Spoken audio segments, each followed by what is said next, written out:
My name is Melody Park.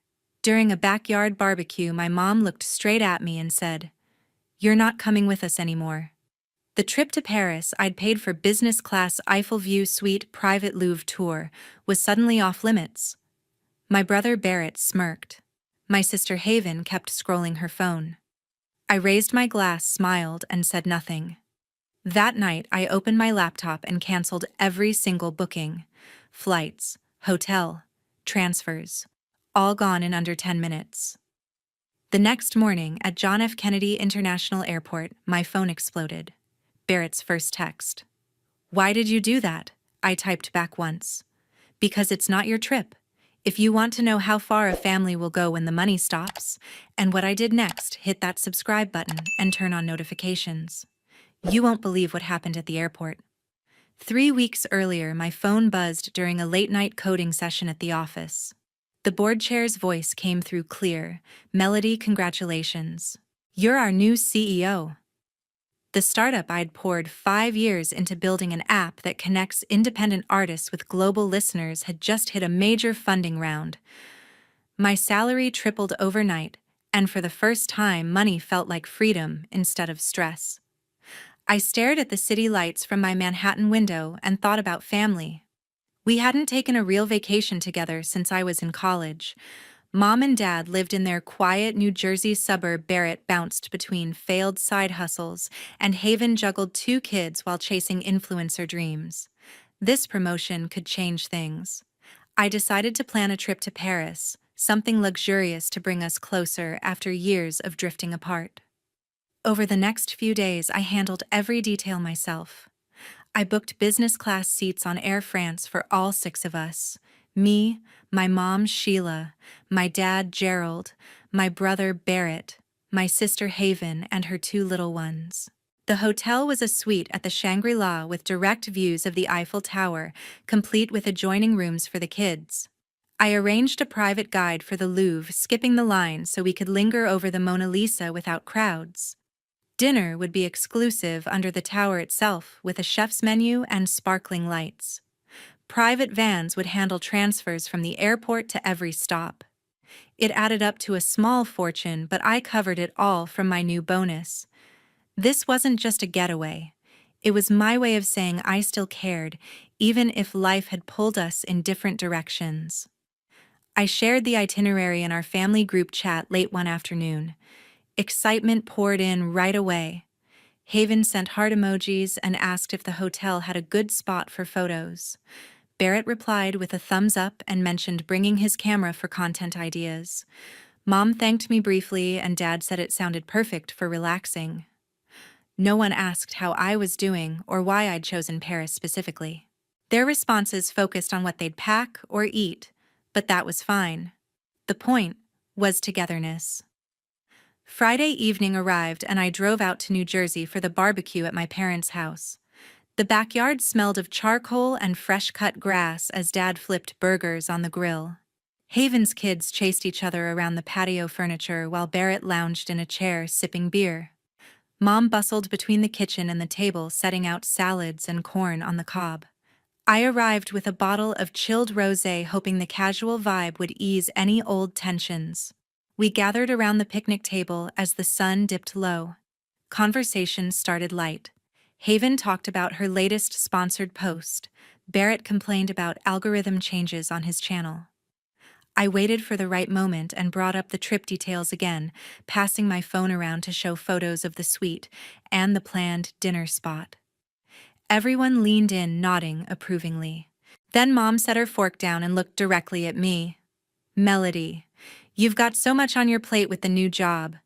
Why don't you sit this one out? We want to keep things relaxed, just us." Barrett chuckled and added, "Yeah, you'd probably be checking emails the whole time anyway. It'd ruin the vibe." Haven glanced up from her plate long enough to nod. "Exactly. The kids need space to run wild without work drama." Dad stayed quiet, poking at his steak, but his silence spoke volumes. No one pushed back or asked if that hurt my feelings. The words hung in the air like smoke from the grill, stinging more than I expected. I'd spent weeks curating this experience, imagining laughs over croissants and selfies at Versailles. Instead, they painted me as the outsider, the one whose presence would burden their fun. I forced a smile and raised my glass. Got it. Enjoy Paris. Inside, something shifted. The rosé tasted bitter. Haven went back to showing Mom a new swimsuit on her phone, asking if it would photograph well against the Seine. Barrett launched into a story about a creator meetup he wanted to crash in Europe. Dad finally spoke up about the best gelato spots he'd read about online. The evening dragged on with more small talk, but I felt invisible at my own announcement. When dessert came store-bought pie that Mom insisted was homemade, no one circled back to include me in their packing plans or excitement. I helped clear plates, said goodbyes with hugs that felt routine, and drove back to the city under a starless sky. Back in my apartment, the high from the promotion had faded. I poured a glass of water and sat at the kitchen island, staring at the confirmation emails still open on my screen. The suite, the tours, the dinners, all tailored for a family that just drew a line excluding me. My fingers hovered over the keyboard. One by one, I clicked cancel on each reservation. Refunds processed quickly since I'd paid up front. In less than 10 minutes, the entire trip vanished. I closed the laptop, turned off the lights, and went to bed, without telling a soul. The morning of the flight, my family rolled into John F. Kennedy International Airport with fresh luggage and high spirits. Haven snapped a quick selfie at the terminal entrance, her kids waving in the background, and posted it with the caption, "Bonjour Paris, family adventure starts now." She looked polished in a new travel outfit while Barrett hauled an oversized bag filled with camera gear he swore would capture viral content. Mom coordinated the group, making sure everyone had passports ready, and Dad trailed behind with a coffee in hand, chatting about the in-flight movies he planned to watch. They approached the Air France check-in counter in a cluster, excited chatter echoing off the high ceilings. The agent scanned their IDs one by one, then frowned at the screen. "I'm sorry, but these reservations have been canceled. There's no active booking under any of these names."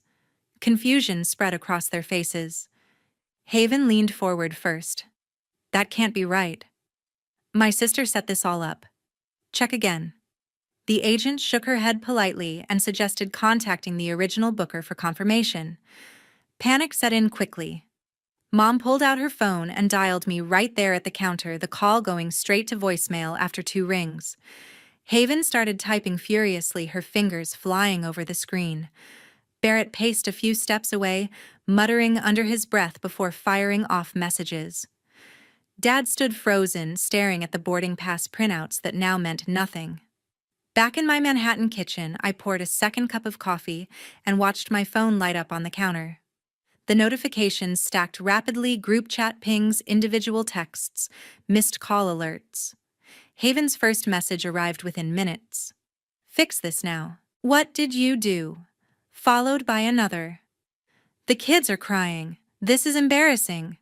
Barrett jumped in with a string of texts. "Are you serious? Get on the app and rebook immediately." He added voice notes, his tone rising with each one, demanding I call the airline and sort it out before they missed the window. Mom tried next, her call coming through, as I sipped quietly. I let it ring out. Then came her text. "Melody, answer the phone. We're stuck here." Dad sent a lengthy voice message, his voice strained over the airport noise. "You're making us look like fools in front of everyone. Do you think this is funny? People are staring?" Haven kept the pressure on, sending photo after photo of the confused group at the counter, the kids looking bewildered amid the chaos. I sat there in silence, the steam from my mug curling upward, observing each alert as it popped up. The screen glowed with their desperation, but I felt detached, almost curious about how far it would go.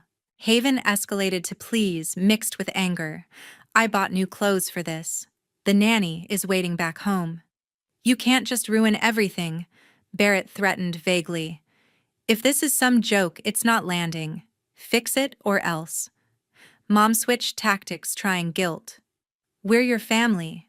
How could you leave us stranded like this?" The messages piled higher, overlapping in the chat bubble.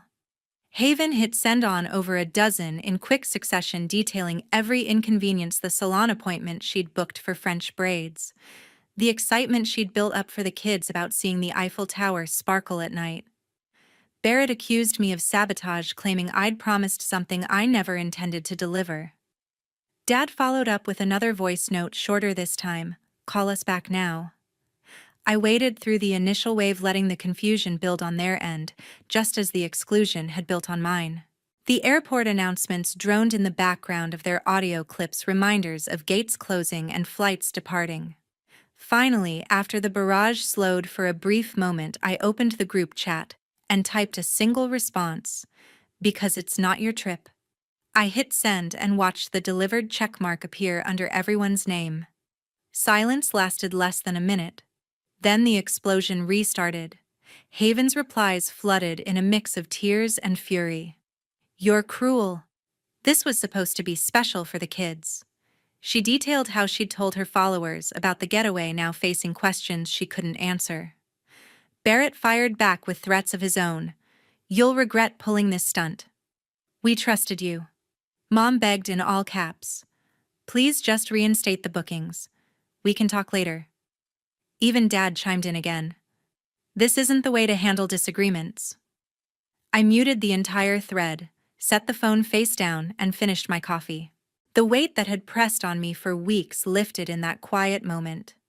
My boyfriend Tate walked in from the bedroom, still in pajamas, and wrapped his arms around me from behind. For the first time in a long while, the day ahead felt entirely my own. That afternoon, I opened my banking app on the couch, the city hum faint through the window. The automatic transfer to Haven, $4,000 every month for her kids' private school tuition, sat at the top of the scheduled payments list. I tapped edit, then cancel, confirming the change without hesitation. The line disappeared, ending years of covering those fees so she could focus on her online posts. Next came Dad's supplemental credit card linked to my account for his golf club dues and occasional greens fees. He'd charged hundreds monthly without ever mentioning it directly. I selected the card details, revoked authorization, and watched the status update to inactive. The club would send him a notice soon enough. Then I dialed the property management company for the Miami condo. "This is Melody Park. I need to terminate the lease, effective immediately. It's under my name, but my brother Barrett occupies it." The agent verified my identity, processed the request, and emailed confirmation. Barrett had lived there rent-free for over a year, using the space to film videos that never took off. Within minutes, my phone rang with Barrett's name flashing. I answered on the third ring. His voice boomed through the speaker. "Are you insane? I just got an eviction notice." "Where am I supposed to go?" He ranted about deadlines and belongings, accusing me of blindsiding him after everything he'd been through with his channel. I listened without interrupting until he paused for breath, then ended the call. Haven followed with a voice note, her words choked between sobs. "How could you cut the school money? The kids start next week. What am I supposed to tell them?" She described the principal's office calling about unpaid balances, the embarrassment of explaining to teachers. Another note came right after, pleading for just one more transfer to get through the month. Mom texted a simple line: "You're tearing this family apart." No details, no questions, just the accusation hanging there. I stared at it for a moment, feeling the familiar pull of guilt she always knew how to trigger, but this time it bounced off. The alerts kept coming. Barrett sent a follow-up message threatening to involve lawyers if I didn't reverse the condo decision. Haven detailed every expense: the tuition-covered uniforms, after-school programs, field trips she'd promised the kids. Dad called once, left no message, then tried again later with a text. "The club froze my membership. We need to discuss this."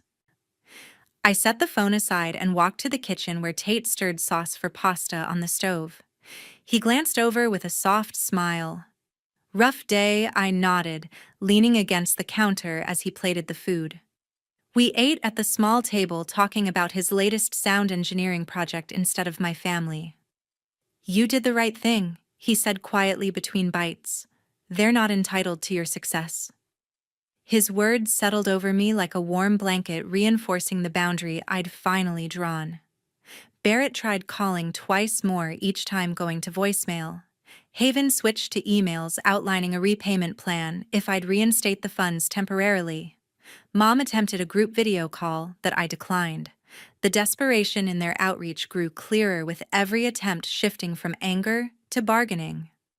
By evening, I blocked Barrett's number entirely.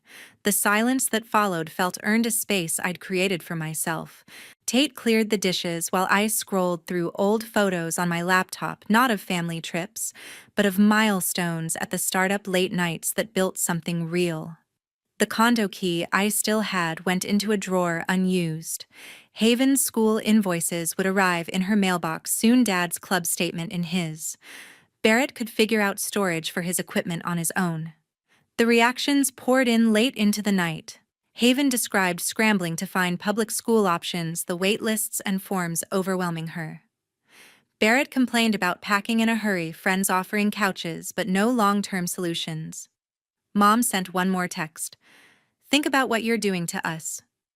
I read it then, archived the thread. Tate and I watched a movie on the couch, his arm around my shoulders, the phone finally dark on the coffee table. For the first time, financial decisions felt like power rather than obligation. The pasta dinner lingered in the air, simple and satisfying, a contrast to the chaos I'd left behind. Monday morning, I stepped into the conference room for our weekly product sync slides ready on the projector. Midway through discussing user retention metrics, the HR director knocked and asked to speak privately. She led me to a small office down the hall, closing the door behind us with a soft click. On the table lay a printed anonymous complaint titled "Confidential Report Data Breach" by CEO Melody Park. It accused me of leaking proprietary source code to a rival platform, complete with fabricated timestamps and screenshots. Attached was a PDF purporting to show email exchanges, but the CTO's name was misspelled in the header. Our actual CTO, Alex Rivera, always signed off precisely. I pointed it out immediately. "This is forged. Let me pull the server logs." The director nodded, opening her laptop as I connected remotely from my phone. Within minutes, the access records confirmed no unusual downloads from my accounts, and the alleged files didn't match any in our repository. She cross-checked IP addresses, finding the evidence originated from a public library computer in New Jersey. The investigation wrapped quickly. She labeled it a malicious hoax and assured me the matter was closed, no further action needed. I knew exactly who orchestrated it. Haven had bragged months ago during a family dinner about how I'd be terrified of losing my position if anything threatened the company. Mom had nodded along, suggesting people in high places were vulnerable. Their attempt felt clumsy, yet pointed a desperate swing after the financial cuts. Back at my desk, I drafted a brief thank you email to HR for their thorough handling, attaching the log excerpts for records. The team meeting resumed without missing a beat, colleagues unaware of the interruption. I presented the rest of the slides, fielding questions on upcoming features, my focus sharper than before. Tate met me for lunch at a cafe near the office. Over salads, I recounted the incident. He listened intently, then leaned in. "Don't stoop to retaliation. Living well is the best comeback." His advice resonated. Escalating would only drag me into their mess. The workday flowed smoothly after that. I approved a new partnership deal, reviewed artist onboarding flows, and joined a call with investors praising our growth trajectory. No whispers of the complaint reached the floor. HR kept it contained. That evening, as I unlocked my apartment door, a text from Haven popped up. "You're going too far." Short-laced with resentment. I read it once, then blocked her number without reply. The screen went blank, another tie severed cleanly. The false accusation lingered in my mind only briefly. I changed into workout clothes and hit the building gym, running on the treadmill until thoughts cleared. Tate joined later, spotting me on weights. Our routine grounding me amid the storm. Colleagues sent Slack messages about the meeting outcomes, excited for the next sprint. I responded professionally, channeling energy into the app that had earned my role. The forged document became just another failed tactic in their playbook. By bedtime, the incident felt distant. Tate and I shared tea on the balcony, city lights twinkling below. He reminded me how far I'd come without their support. Sleep came easy, unburdened by what-ifs. The next day brought routine challenges, bug fixes, user feedback, but nothing manufactured. HR followed up with an email confirming the complaint was archived as unfounded, sender untraceable. I filed it away, moving forward. Haven's blocked messages left no trace, her influence diminished to zero. Mom stayed silent, perhaps realizing the job angle backfired. The startup thrived under my leadership, metrics climbing steadily. Tate's words echoed through the week live well. I scheduled a team outing to celebrate milestones, fostering the community I'd built myself. The sabotage attempt highlighted their limits, not mine. Weeks blended into productive rhythm. Investor confidence grew, new features launched successfully. The anonymous report faded into irrelevance, a footnote in a chapter closing. Tuesday evening, the intercom buzzed while I reviewed quarterly reports on the living room floor. Through the peephole stood Lydia, the former nanny Haven had hired for her kids last year. I'd covered the salary myself to ease Haven's load, but she fired Lydia abruptly, claiming the budget tightened. I let her in, offering a seat on the sofa. Lydia placed a small envelope on the coffee table. I kept records after I left. You deserve to know the truth. Inside was a USB drive. She explained how Haven used a shared cloud folder for family schedules, and Lydia had access during her employment. Curiosity 1. I inserted the drive. The first file revealed an email chain. Haven wrote to Mom, Melodies, a walking ATM, just play the guilt card and money appears. Mom replied, right. She'll never cut us off. Another message attached a selfie from the barbecue, Haven noting Paris is payback for dealing with her stuck-up success. An audio file followed Haven on the phone with a friend, bragging that the trip rewarded them for enduring the rich sister act. More threads surfaced, detailing how they timed requests around my promotions or stressful periods. Mom advised Haven on phrasing to trigger obligation. The recordings captured offhand remarks about expenses I'd funded without second thoughts. Lydia sat quietly as I transferred everything to an encrypted drive. I wasn't sure about coming, she admitted. But after hearing about the airport from a friend, I couldn't stay silent. Her dismissal had hurt, she'd been reliable, and Haven replaced her with cheaper, unreliable help. I thanked her warmly, walking her to the door with genuine appreciation. Alone, the screen's glow illuminated words that crystallized years of patterns. No rage flared, only resolution. I texted Haven, once I know it all now. Good luck. Then deleted the conversation. Mom responded within seconds. Don't blow this out of proportion, family sticks together. I read it, then blocked her contact permanently. Tate appeared from the bedroom with herbal tea, setting a mug beside me. He wrapped me in a hug. You're free now, he murmured, his voice steady. We lingered there, the drive secured in a drawer. The proof weighed solid, yet liberating. Haven's manipulation, Mom's endorsement laid bare. No need to confront. Awareness sufficed. I shut the laptop and joined Tate on the balcony, city sounds drifting up. Talk shifted to upcoming concerts, easy and light. The USB sealed a door I'd never reopen. Sleep arrived calm, no echoes of demands. Mornings resumed with clarity, work thriving under focused leadership. Lydia's gesture rebuilt trust and decency outside blood ties. The files stayed locked, silent testimony to choices made. Tate left for the studio with a kiss. Daily rhythm reclaimed space, unburdened by old scripts. A week later, I logged into every shared account one final time. The family cloud storage held old photos and documents. I revoked their access permanently. My lawyer handled the will update, removing any mention of inheritance tied to them. Email filters sent their domains straight to trash, and I blocked the last remaining numbers. The process took an afternoon, methodical and final.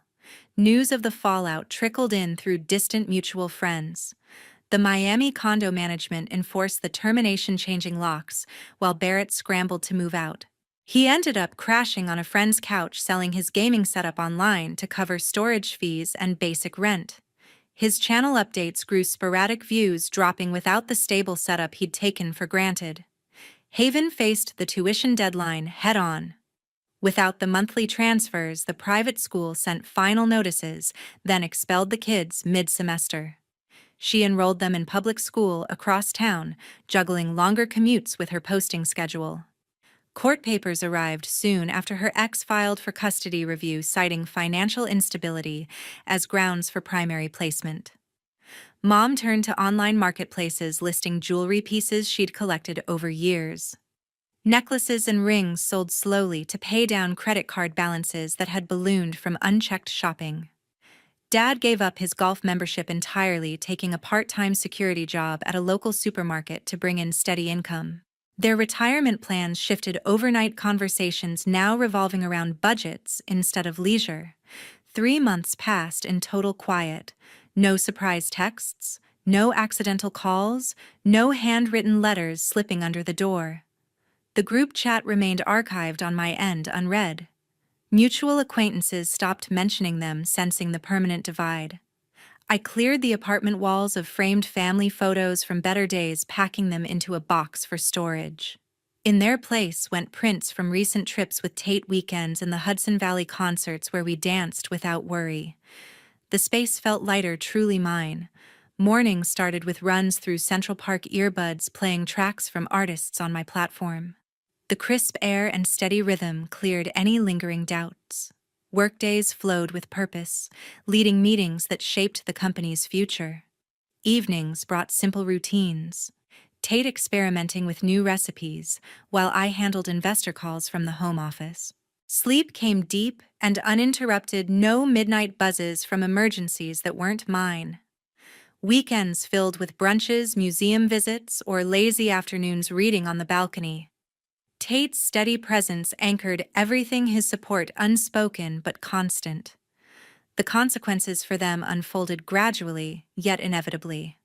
Barrett's couch surfing turned semi-permanent, his online presence fading as motivation waned. Haven balanced part-time gigs with childcare, her influencer account losing sponsors due to inconsistent posting. Mom's sales covered essentials but left little for extras.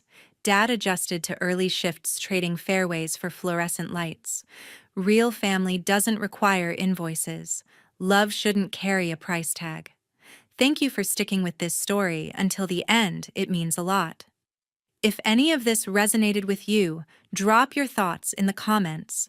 Have you ever had to draw a hard line with family? Share below and let's talk about it.